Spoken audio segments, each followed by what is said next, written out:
Aí no vídeo anterior eu falava sobre a aplicação da lei penal, sobre a presunção em perigo de fuga do suposto violador de uma norma penal. Então, a maioria dos juízes eles vão e fundamentam. Decreto a prisão preventiva para a garantia da aplicação da lei penal. Só que o CNJ e o STF, eles são firmes em dizer: o juiz, na hora de aplicar a pena ou decretar preventiva, ele tem que atentar-se para o dispositivo e ele não pode fundamentar as suas decisões exclusivamente em dispositivo. Ele tem que trazer para o processo comprovações demonstrando que, de fato, no mundo real, existe a concretude que se conecta com a norma abstrata e que essa, de fato, casa com a realidade. Não basta o magistrado dizer: aplico a prisão preventiva para a garantia da ordem pública. Que garantia de ordem pública? Qual é o risco à ordem pública que o réu está cometendo? Não. Aí ele vai dizer: não, porque é ordem pública. Qual ordem pública? Você tem que fundamentar qual é a ordem pública que está sendo posta em risco. Se você não fizer isso, a prisão ela é ilegal. E qualquer um dos 4 institutos, aplicação da lei penal, ordem pública, economia processual, tudo aquilo ali, todos aqueles 4 pressupostos que podem ser utilizados, mas que devidamente fundamentado no plano real, de fato, no plano concreto. Não se pode, por exemplo, como está cansado de dizer o STF, aplica-se a prisão preventiva, pois o crime ele é gravíssimo. O crime é gravíssimo. Tá cheio de sentenças aqui em Pernambuco assim. Um monte de preventiva assim. Um absurdo. Entendeu? É uma irresponsabilidade do magistrado, dos assessores, do tribunal e da Defensoria Pública e da OAB, que sabem disso e não colocam e não expõem esse grande erro que os juízes causam. Mas esses erros, eles têm destino. Os magistrados, eles fazem isso também com políticos. Fazem com vereadores, com prefeitos. Mas não é sempre. Não é sempre.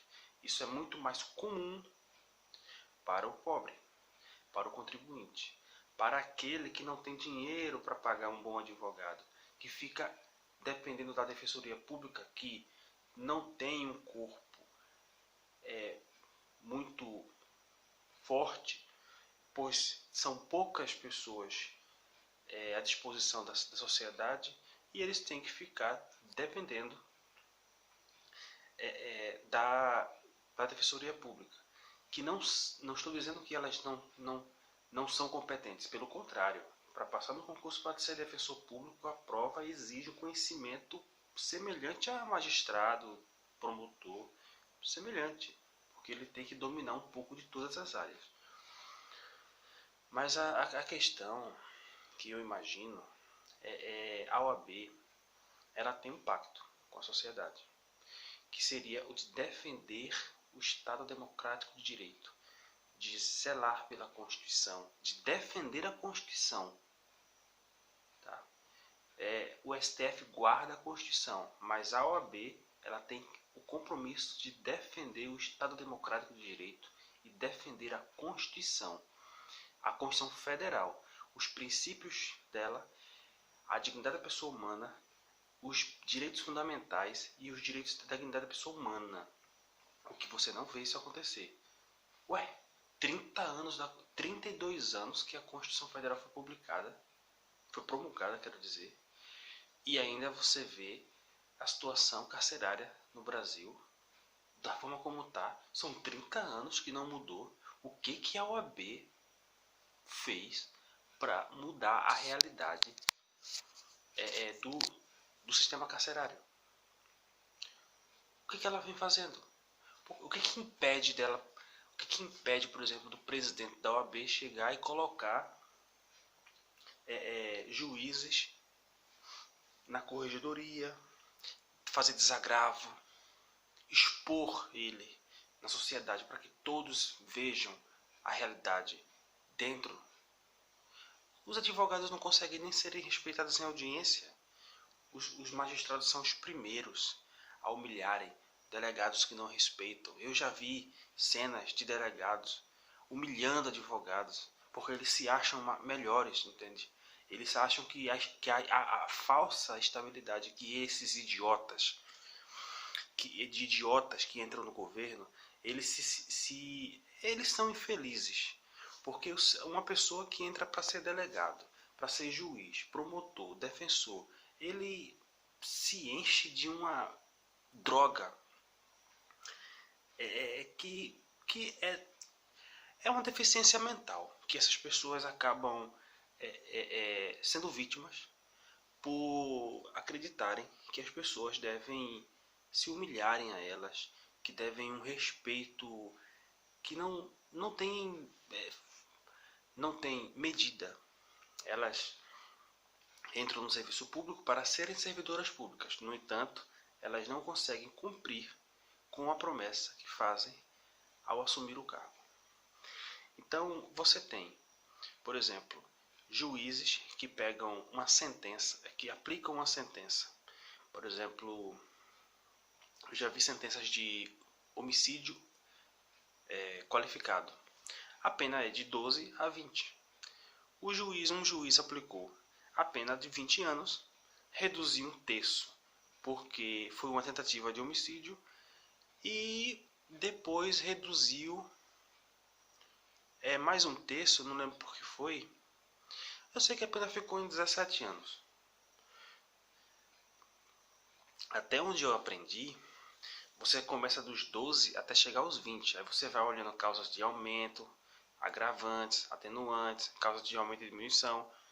E você vai dosimetrando a pena até chegar na terceira fase, onde você vai ter a pena definitiva. Pronto. Você teria ali uma pena que correspondesse a um cálculo que é ensinado pela doutrina. Mas você não vê isso acontecer.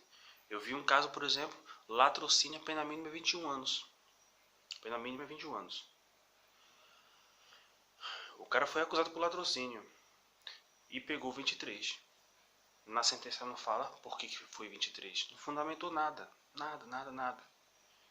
Pelo contrário, o magistrado na sentença falou: não vejo causa, não tem antecedentes, reincidência, não vejo causas. Ele mesmo falou que não viu causas para agravar a pena. E no final fixou a pena em 23 anos. Bom, eu vou parar por aqui.